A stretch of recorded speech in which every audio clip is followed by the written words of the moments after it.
vamos a pasar a lo que es el estudio ecográfico. En cuanto a lo que es el estudio ecográfico gastrointestinal, hay que tener en cuenta que en ecografía nosotros hablamos de ecogenicidad.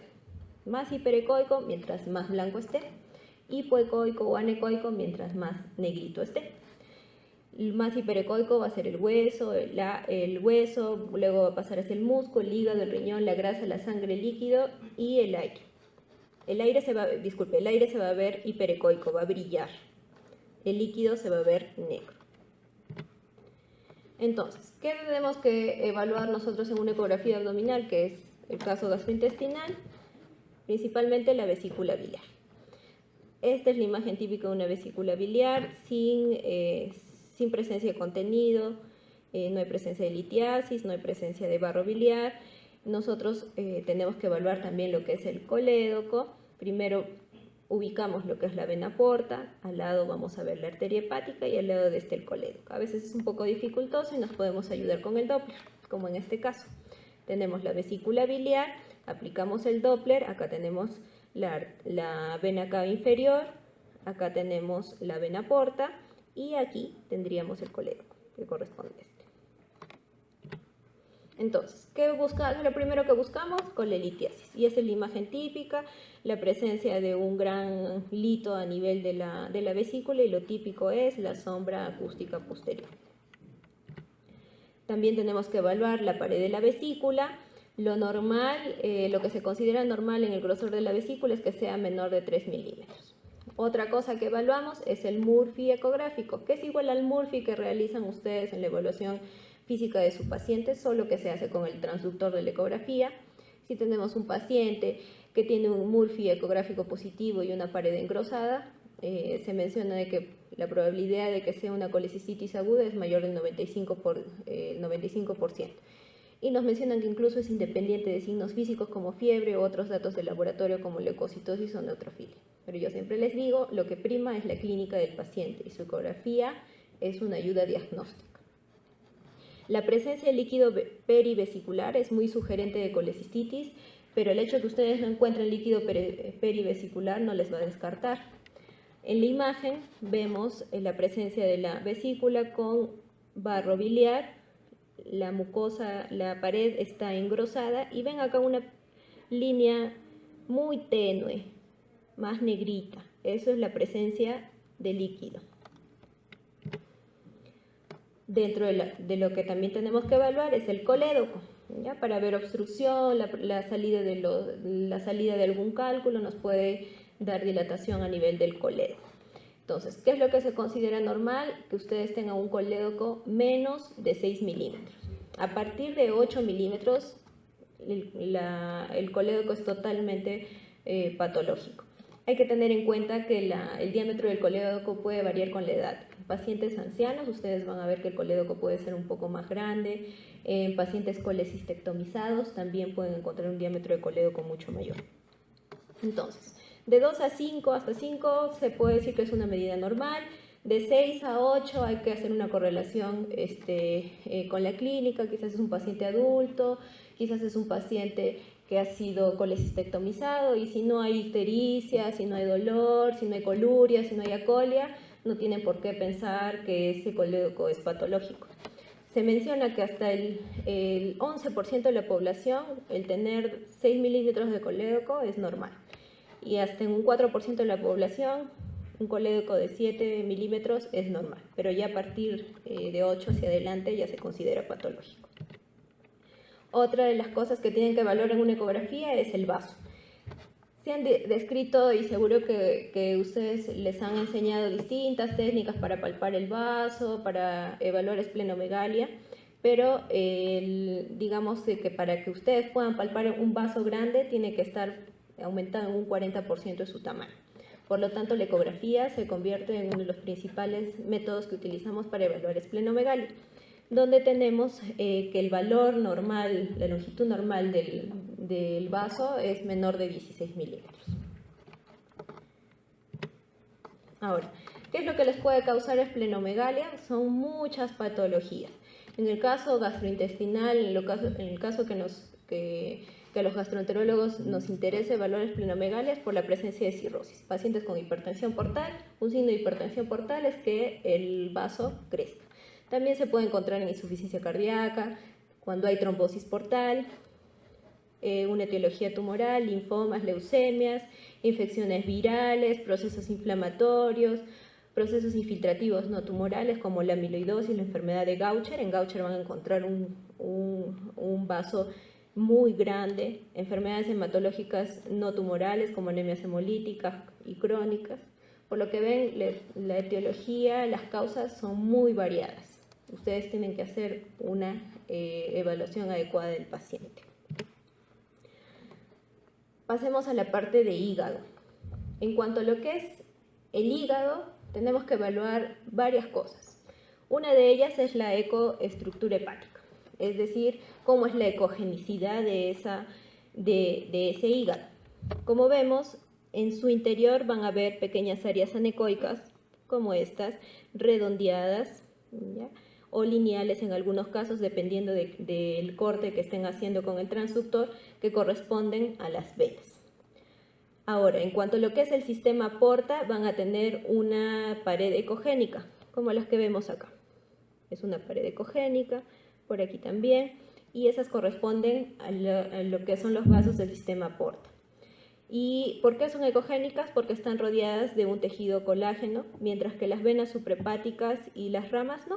Por eso no hay esa ecogenicidad. También tenemos que evaluar lo que es el lóbulo izquierdo. Lo típico de un lóbulo izquierdo es de que sea así como este, afilado, en punta, y este ángulo tiene que ser menor de 45. Y esto es muy importante para evaluar pacientes que ustedes sospechen cirrosis o que tengan una hepatopatía crónica. Este afilamiento se va a perder. Se van a ver los bordes redondeados, irregulares.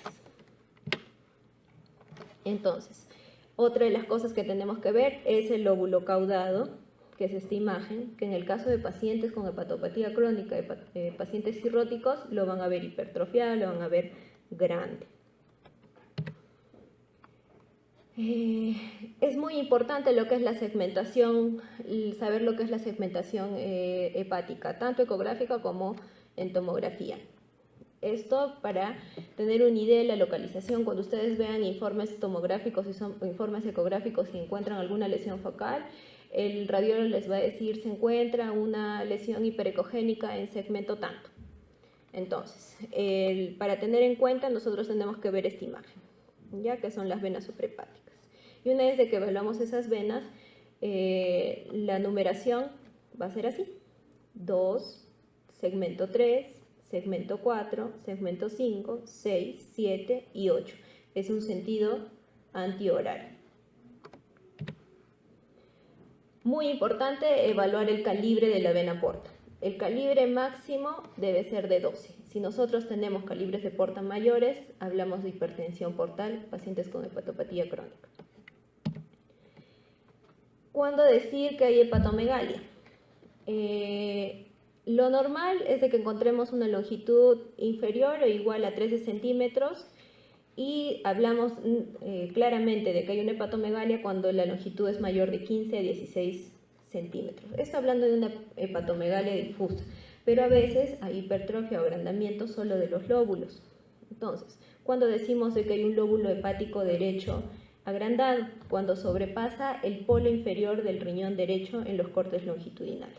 Y cuando hablamos de que hay un lóbulo caudado grande, que es lo que queremos ver en pacientes con hepatopatía crónica, en pacientes cirróticos, es cuando este lóbulo caudado es lo normal es de que mida menos de 1/3 de la medida total de ambos lóbulos. Entonces, acá tenemos el crecimiento del lóbulo hepático derecho, acá tenemos el riñón, el polo inferior, y vemos de que sobrepasa el borde inferior del riñón. Hablamos de un agrandamiento del lóbulo hepático derecho. Y acá vemos el lóbulo caudado. Debe ser, en este caso, un paciente cirrótico. Vemos que es un hígado relativamente irregular, los bordes irregulares, y vemos que está totalmente agrandado el lóbulo caudado. pasa en los pacientes que tienen hepatopatía crónica? Que es una de las principales indicaciones de ecografía, ya sea ecografía simple, pero lo ideal es de que pidan siempre una ecografía Doppler. Lo que tenemos que ver es superficie. La superficie de los pacientes cirróticos va a ser una superficie totalmente irregular, va a tener el aspecto nodular, la ecoestructura es como un grano grueso, lo normal es de que sea, bueno, la ecogenicidad debe parecerse mucho a lo que es la del riñón, ¿ya? Pero en el caso de los pacientes cirróticos, esa ecogenicidad es como un grano grueso, como el de acá.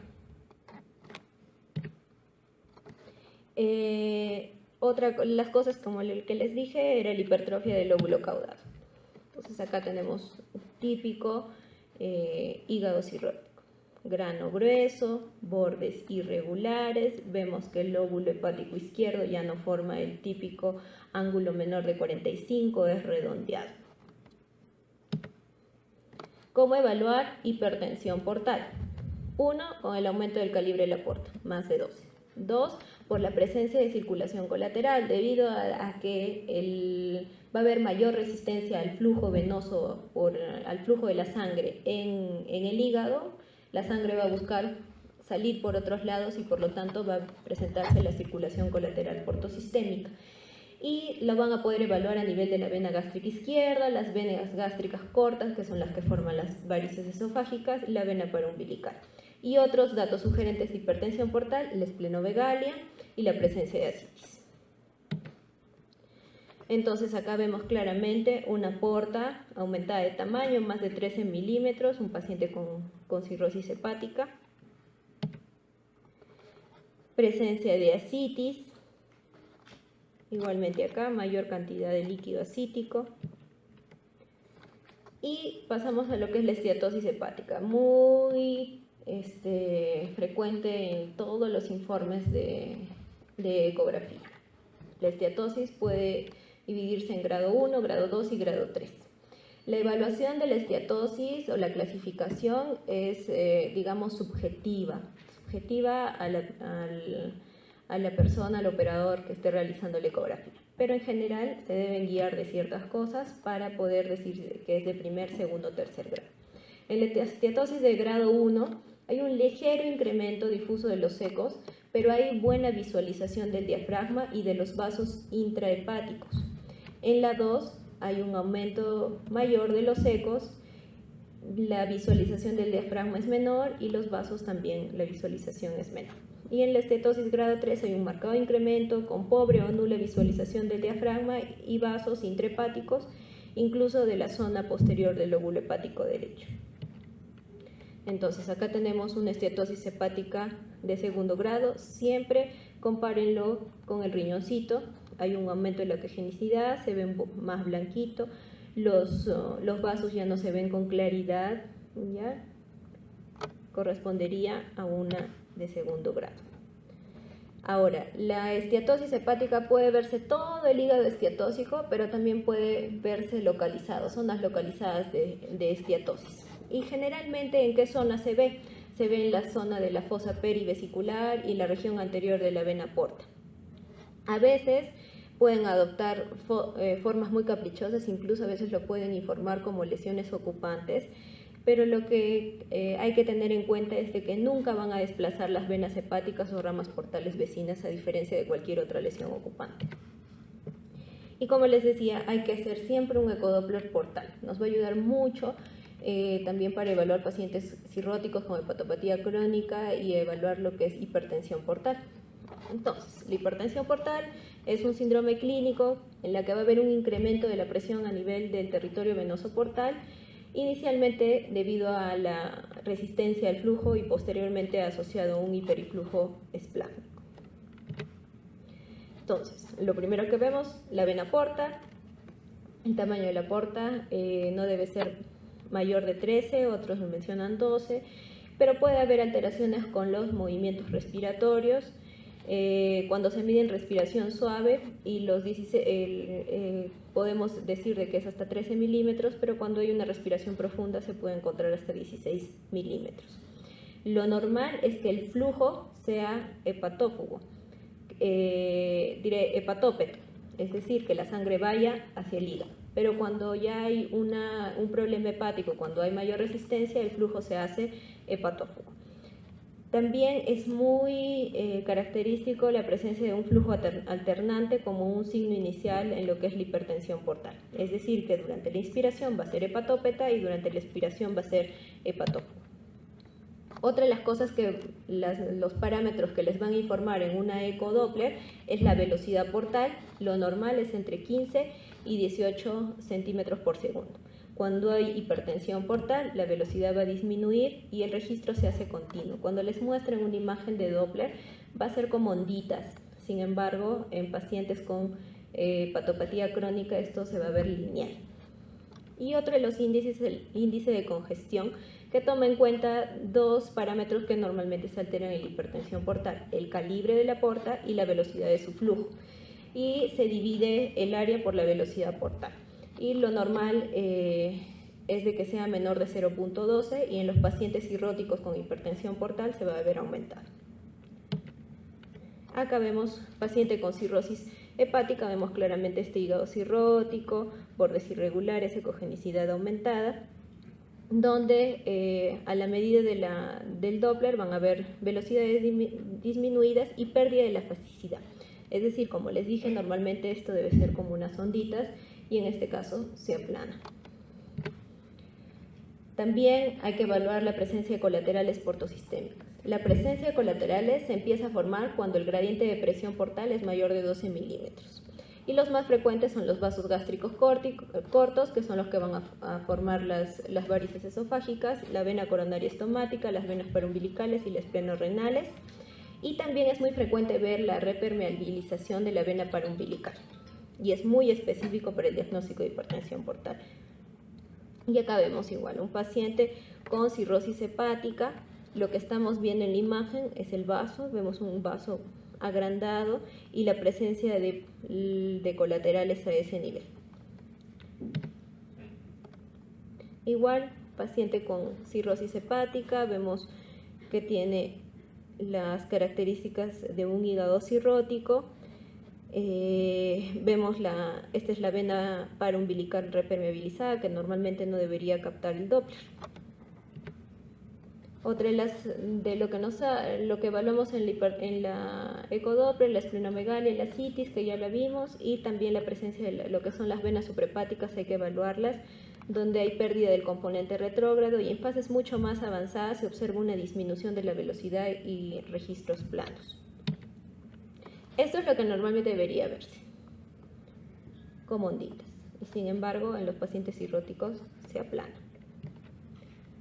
También tenemos que evaluar la arteria hepática, evaluar su velocidad. Un valor inferior a 12 centímetros puede establecerse como un diagnóstico de hipertensión portal, y una de las causas es la trombosis portal, que es la imagen que van a ver, típica en un ecodoppler.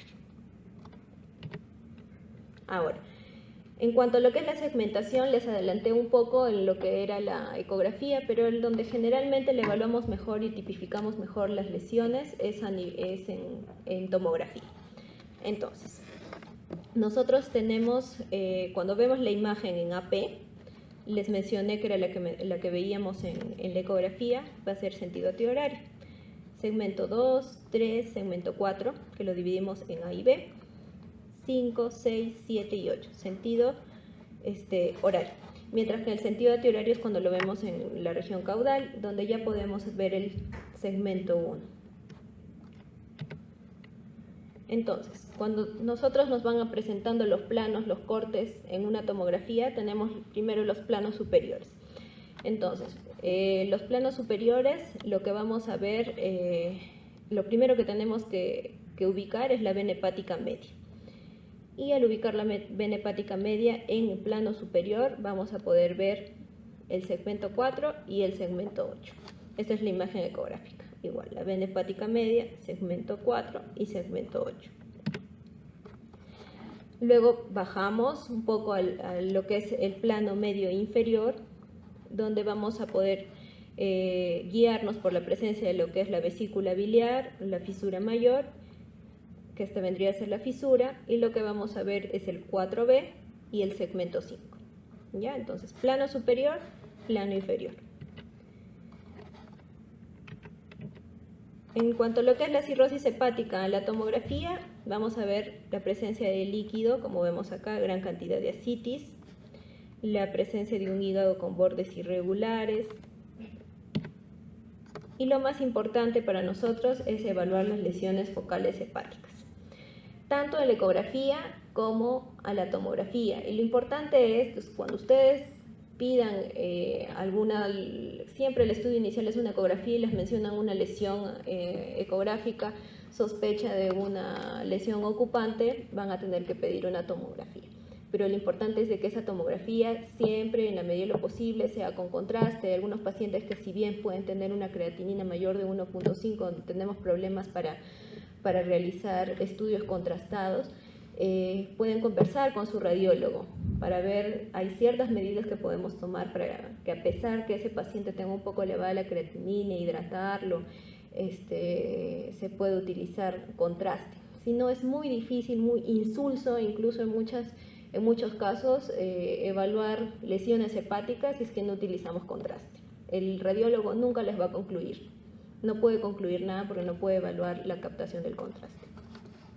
Entonces, los criterios ecográficos, primero, que diferencian los quistes, que es lo más frecuente que van a encontrar, los quistes simples de otras lesiones hipoecoicas, es de que el contenido anecoico va a ser uniforme, totalmente uniforme. Va a haber un refuerzo posterior, el contorno va a ser esférico y va a haber una clara delimitación entre lo que es el quiste y lo que es el parénquima hepático.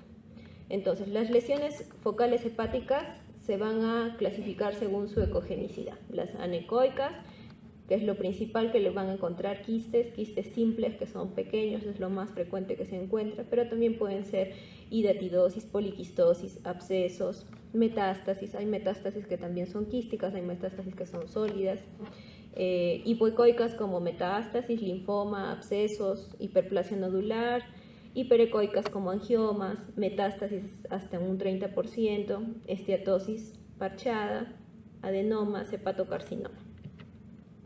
Entonces, cuando ya lo evaluamos con una tomografía, vamos a tener lesiones hipervasculares, como el hemangioma, la hiperplasia nodular focal, el adenoma hepático, el carcinoma hepatocelular y el Shunt. Ustedes ven una lesión hipervascular, es decir, que capta fácilmente el contraste, o con la ecografía hay bastante flujo arterial.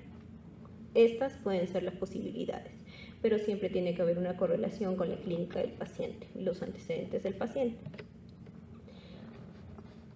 Por ejemplo, les voy a mostrar algunas imágenes porque esto es muy extenso y es bastante de especialidad, ¿ya? Entonces, algunos datos puntuales. Lo que es el hemangioma cavernoso es un tumor benigno hepático, es el más frecuente, generalmente en población adulta y femenina. Es menor de 30 milímetros, es hiperecoica, como la vemos acá, bien delimitada, homogénea, con un refuerzo acústico posterior. Normalmente estos pacientes tienen que hacer un seguimiento de 3 a 6 meses, no pueden perder de vista a estos pacientes. Y pueden también tener, así como tienen un aspecto ecográfico típico, también pueden presentarse con un aspecto ecográfico atípico. Mayor tamaño, heterogéneas, con una zona hipoecoica, límites irregulares o mal definidos. Y requiere de otras técnicas. En este caso, pedir una TEM contrastada. Pero ya existe lo que es la ecografía con contraste. Es decir, un paciente le inyectan contraste y eso pueden evaluarlo con ecografía. No lo tenemos aún acá, pero esto esperemos de que llegue muy pronto, debido a que no van a exponer al paciente a la radiación a la que es expuesta en los casos de una tomografía. Entonces nos va a hacer lo mismo que una tomografía contrastada y lo van a poder evaluar en tiempo real con una ecografía con contraste. Acá igualmente vemos esta lesión con una ecogenicidad diferente a la del parénquima hepático, con unos bordes bien definidos. Igual acá tenemos un hemangioma. Vemos que es una menor ecogenicidad con respecto al parénquima hepático, bordes regulares, con un poquito de refuerzo excéntrico, periférico. Y esta es una ecografía con contraste donde vamos viendo cómo va captando de afuera hacia adentro el contraste hasta estar totalmente repleto a los 24 segundos de aplicado el contraste. El hemangioma a la tomografía. Como el hemangioma tiene una irrigación de la arteria hepática, va a haber un realce nodular periférico y progresivo, igual como hemos visto en la ecografía. Es no encapsulado, pero tiene un borde regular y los que son muy grandes pueden tener una cicatriz central. Entonces nosotros acá estamos viendo inicialmente esta lesión acá que no se nota muy bien, donde hay que se ve un poco irregular, con algunas zonas, digamos que medias calcificadas, pero cuando lo evaluamos ya con la presencia de contraste se ve un poco más, más claro, ¿no? Acá vemos otra lesión y acá vemos otra lesión. Igualmente acá. Aquí, ¿cómo saber si la imagen que yo estoy viendo es con contraste o es sin contraste? Nosotros vemos la aorta. Cuando la aorta está, digamos que no brilla, es que no tiene contraste. Cuando ya brilla, es porque tiene contraste. Entonces acá, sin contraste, vemos esta lesión. Cuando hay contraste, vemos que empieza a captar contraste de afuera hacia adentro. Otra de las patologías frecuentes es la hiperplasia nodular focal. Es la segunda masa hepática benigna más frecuente, tiene influencia hormonal, es bien circunscrita. Esta es la imagen a la ecografía, es bien circunscrita, generalmente hipo o isoecoica, muy parecido a lo que es la ecogenicidad del resto del hígado, no encapsulada, y muy frecuente es la presencia de una cicatriz central, y esto generalmente cuando son lesiones muy grandes es cuando se va a ver más típica lo típico de una cicatriz lineal central. Igualmente acá vemos esta lesión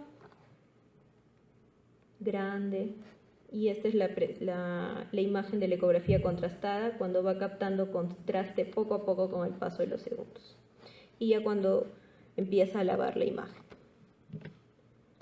En cuanto a lo que es la tomografía, irrigación desde arteria hepática, homogéneamente hipervascular, morfología de flor por la presencia de esa cicatriz central, que es un vaso central hipertrofiado sin neovascularización, no tiene cápsula, el 50% presenta cicatriz central y esa cicatriz capta contraste en la fase tardía. Igual, sin contraste, aparentemente no hay ninguna lesión, pero cuando ya hay contraste vemos esta lesión. Capta en forma regular, toda la lesión capta el contraste. Y conforme va yéndose el contraste, nuevamente se pierde. Igualmente acá incluso vemos la presencia de la irrigación, la presencia de esta lesión. Igualmente acá la presencia de esta lesión. Y esto es la típica cicatriz central. Generalmente, como les dije, se presenta cuando la lesión es mucho más grande. Igual acá, una cicatriz central. Es la imagen típica que van a encontrar.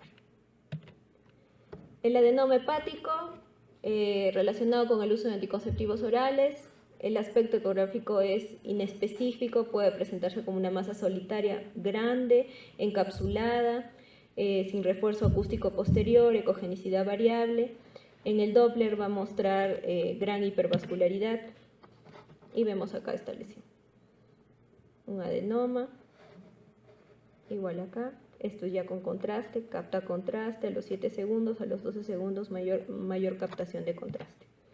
A la tomografía es irrigada por la arteria hepática, heterogéneamente hipervascular en fase arterial, apariencia variable en fase portovenosa o tardía y a menudo encapsulada en fase portovenosa y tardía. Puede tener una cicatriz central. Igualmente, TEM sin contraste, por aquí vemos alguna lesión no muy clara, pero sin embargo cuando ya hay contraste, vemos claramente la lesión. Igualmente acá, y vemos una pequeña capsulita. Ya en la fase tardía va desapareciendo. El carcinoma hepatocelular es el tumor primario maligno más frecuente y generalmente va a ser sobre un hígado cirrótico. No siempre, pero generalmente sí va a ser un paciente con antecedentes de cirrosis hepática. Y puede presentarse de 3 formas distintas, como un tumor solitario, como múltiples nódulos o como una infiltración difusa. Puede ser una masa pequeña de 5 centímetros, bien delimitada, hipoecoica, con una septocápsula, puede ser una masa compleja o como una masa pequeña hiperecoica, y en el Doppler muestra señales de alta velocidad y también muestra la neovascularización interna. Entonces, acá vemos esta pequeña imagen que podría ser cualquier lesión, ¿ya? Y cuando aplicamos el Doppler vamos a ver que tiene bastante vascularización. Igual acá, la presencia de esta imagen que va captando contraste y luego hace el washout, es decir, de que elimina rápidamente su contraste. A la tomografía hipervascular en fase arterial, el washout en fase venosa. ¿Qué quiere decir esto? Que capta rápidamente contraste en fase arterial, pero ya en fase venosa se lava, se va el contraste. Eso es un signo típico del carcinoma hepatocelular. Puede tener una cicatriz central y tiene la presencia de grasa y hemorragia. Entonces aquí tenemos la presencia de un carcinoma hepatocelular. Igualmente con una zona de cicatriz central irregular. Otra imagen aquí. Esto es con contraste. Otra de las lesiones son las metástasis. Y las metástasis, generalmente el hígado es el sitio más común de metástasis. La mayoría son hipovasculares, la mayoría son más comunes que provengan de colon, mama, pulmón, páncreas o también de estómago. Pero lo más común, hasta el 50% de las lesiones metastásicas que van a ver es de colon. La sensibilidad y la especificidad de la tomografía es de 90 y de 100%. Ahora, pueden haber lesiones hipovasculares sin realce hasta el 35%, puede haber un realce periférico hasta el 37%, un mixto 20%, un central 8% y un realce en fase tardía en 5%. Es decir, que las metástasis pueden dar una serie de patrones. Entonces la clínica es lo que tiene que primar, el antecedente del paciente. Ahora, si es que su primer hallazgo fue una ecografía y encontraron nódulos, o una tomografía donde encontraron nódulos, no saben el origen, tienen que hacer sus estudios complementarios y en caso de que, digamos, le hicieron una endoscopía digestiva, no hay un NM gástrico, una colonoscopía, no encuentran una lesión en colon, si es que tienen una lesión periférica que pueda punzarle el radiólogo, es lo ideal, hacer una biopsia. Las metástasis hipovasculares, cuando son mayores de 15 milímetros, deberían ser capaces de distinguirse entre benignas o malignas. Los radiólogos tienen algunos parámetros, pero es solo una, digamos que una sospecha o les puede orientar un poco el diagnóstico. Si son más pequeñas, deberían complementarse con otros estudios. En estos casos se puede pedir la resonancia magnética, se puede pedir el PET scan y lo ideal hacer las biopsias dirigidas. Y cuando tienen estas lesiones pequeñas, no hay que asumir que las lesiones son benignas, ¿ya? Entonces, aquí van a ver, esta es sin contraste, aparentemente no se ve nada significativo, y luego empiezan a ver estas lesiones pequeñas. Acá ya se ven con mucha más claridad. Igual. Múltiples, que es lo típico de las metástasis, pero a veces ustedes pueden encontrar una tomografía con una lesión única y puede ser una metástasis. Las hipervasculares tenemos de tiroides, de páncreas, tumores carcinoides, tumores renales, melanomas, sarcomas, tumores neuroendocrinos. Puede venir de cualquier lugar. Igual, acá no se nota mucho, pero acá tenemos una lesión que capta un poco de contraste. Acá cuando no hay contraste pasa desapercibido. Igual, presencia de múltiples lesiones ocupantes, igualmente acá. El colangiocarcinoma también tiene varias presentaciones. Puede ser intrahepático, o como una masa intrahepática, puede ser un colangiocarcinoma iliar o puede ser extrahepático. La apariencia es variable. Lo típico es de que tenga hipervascularidad periférica variable, a veces en fase venosa, es una lesión hipervascular, realce tardío, los conductos biliares se van a ver engrosados y dilatados, va a haber retracción capsular y una atrofia lobarosegmental. Igual, vemos acá esta lesión, los conductos se van a ver totalmente irregulares, siempre tienen que manejar con el antecedente del paciente histérico, con alteración del perfil hepático. Las lesiones quísticas hepáticas pueden ser cualquiera de estas. Lo más típico y lo que siempre van a encontrar, quistes simples, pero también puede haber absceso, puede haber quistes hidatídicos, cistoadenoma biliar, hasta un cistoadenocarcinoma. Entonces, el quiste congénito hepático es lo que siempre van a encontrar, una lesión totalmente anecoica, sin ecos internos, bien delimitada, una pared muy fina y muchas veces van a encontrar lo que es el refuerzo posterior. La enfermedad poliquistosis hepatorrenal, donde van a haber quistes simples hepáticos múltiples asociados a quistes renales y generalmente se dan en el lado izquierdo. Este es un quiste simple hepático a la tomografía, como ven, totalmente regular. ¿Qué pasa con el absceso hepático, que también es una lesión quística? Ya la ecogenicidad no es tan regular, hay ecos internos, es muy irregular, las paredes a veces están engrosadas y va a ir de mano de la clínica de su paciente, ¿no? Paciente con fiebre, con leucocitosis, tienen que sospechar en absceso hepático. Y estas son las imágenes que se ven en la tomografía. Ya no es como un quiste normal, que se ve tan regular, en este caso hay septos, hay ecos internos, ¿no? Dentro de la lesión quística. Igualmente aquí hay un septo. Incluso en algunos casos van a ver la presencia de gas, de aire.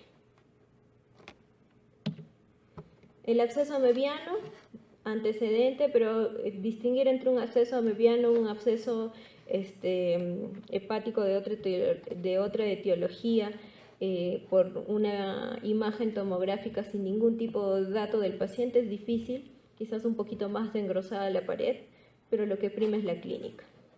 Pero este es el tipo de imágenes que van a encontrar en los abscesos amebianos. Los quistes hidatídicos son lesiones de baja densidad con septos en su interior, pueden captar contraste, pueden tener calcificaciones internas. La típica imagen de los quistes hijos dentro de la lesión mayor, la capa interna del quiste se puede separar de la capa externa y aparece como una estructura de serpentina, lo que también la podemos ver en la radiografía cuando hay algún quiste hidatídico.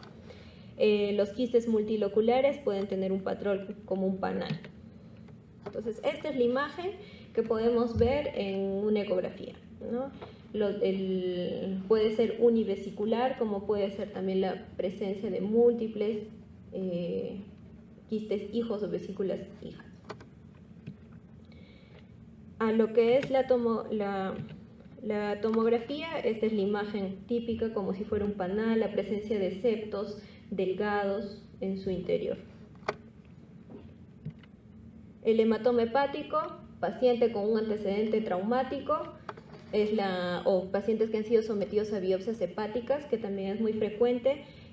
Siempre hay que hacerle seguimiento ecográfico a estos pacientes, y la imagen del hematoma hepático va a variar de acuerdo a la evolución en las horas. De 24 a 48 horas es una lesión ecógena mal definida. Ya en la primera semana, debido a que se va a ir absorbiendo todo el tejido y va a empezar a llegar tejido líquido intersticial, ya va a tener cierta hipoecogenicidad con mejor delimitación, y a las 2 a 3 semanas ya encontramos un hematoma evolucionado con áreas ecogénicas, tabiques, paredes engrosadas. En cuanto a lo que es la patología biliar, lo principal que nosotros evaluamos es la obstrucción de la vía biliar, y vamos a verlo como una dilatación de la vía biliar tanto extrahepática como intrahepática, por la presencia de cálculos, por la presencia de tumores, por la presencia de estenosis o por la presencia de procesos inflamatorios pancreáticos. La colelitiasis, el principal medio de evaluación que nosotros tenemos es la ecografía. Ustedes tienen un paciente con antecedente de colelitiasis, bueno, pacientes que tienen dispepsia grasas, dolor en hipocondrio derecho, dolor típico, hacen una ecografía y encuentran cálculos en la vesícula. La tomografía les puede mostrar la litiasis, pero no vale la pena hacer una tomografía para diagnosticar colelitiasis cuando es simplemente con una ecografía es suficiente. En cuanto a la colecistitis, paciente con la clínica típica colecistitis y a la ecografía lo que pueden encontrar es una distensión de la vesícula biliar. Esto quiere decir más de 5 centímetros de diámetro transversal y lo típico que ya lo habíamos visto con un engrosamiento de la pared. Complicaciones de la colecistitis también las pueden evaluar como la presencia de empiema, gangrena, presencia de perforación, colecistitis enfisematosa. La tomografía nos puede servir para lo que es la colecistitis, muchas veces cuando hay duda diagnóstica los cirujanos pueden pedir una tomografía donde vemos la vesícula totalmente distendida, las paredes engrosadas, incluso vemos acá un poco de líquido perivesicular. Y otra de lo que nos sirve para evaluar lo que es la vía biliar es los estudios con contraste que podemos hacer por una CEPRE, que es entrar con una endoscopía, con una visión lateral y canulamos la vía biliar a nivel de la ampolla de Batra. Por ahí entramos una cánula, inyectamos contraste y nos va a dibujar todo lo que es la vía biliar. Y la ventaja de hacer una CEPRE es de que además de que podemos hacer diagnóstico, también podemos hacer terapéutica. Podemos ingresar por el endoscopio, podemos ingresar ciertos materiales como canastillas para arrastrar lo que son los cálculos que se encuentran en la vía biliar. En casos de que haya estenosis, podemos colocar prótesis, podemos hacer dilataciones también de la estenosis. Entonces, esa es la ventaja de una CEPRE.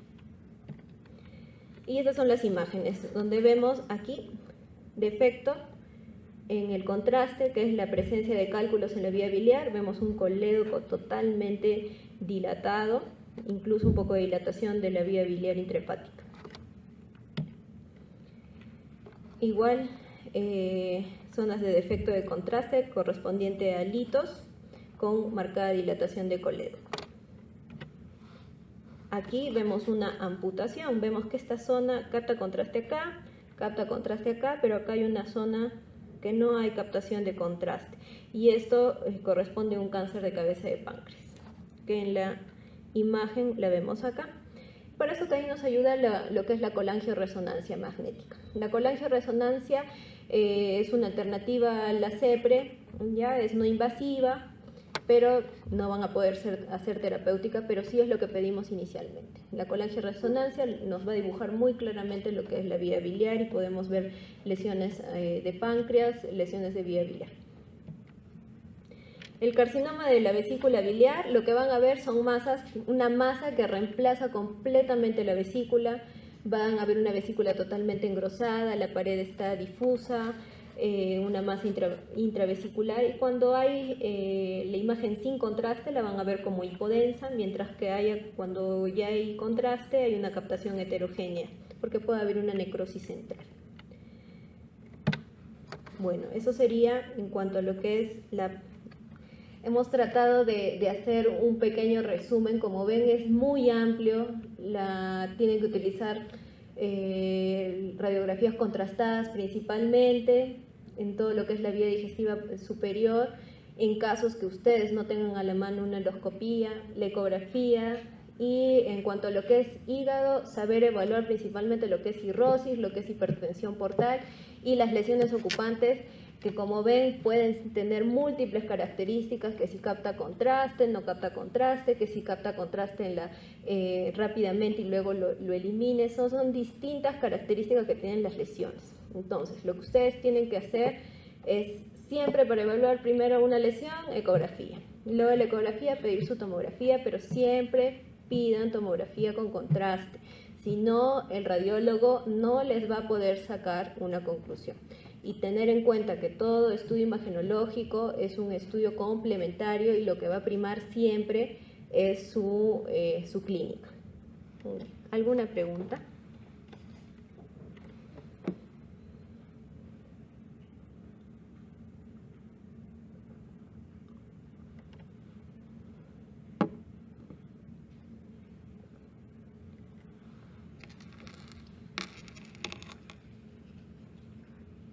Muy bien, creo que va a haber un receso, ¿no? Un receso de una media hora.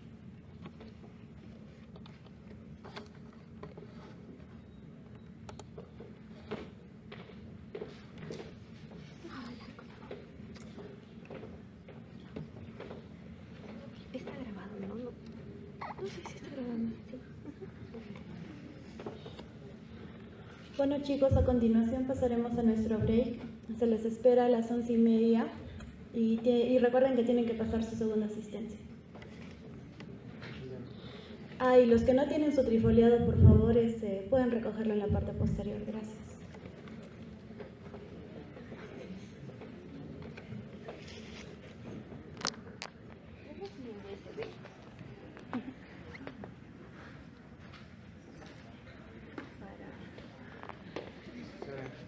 ¿Lo ponen? Sí.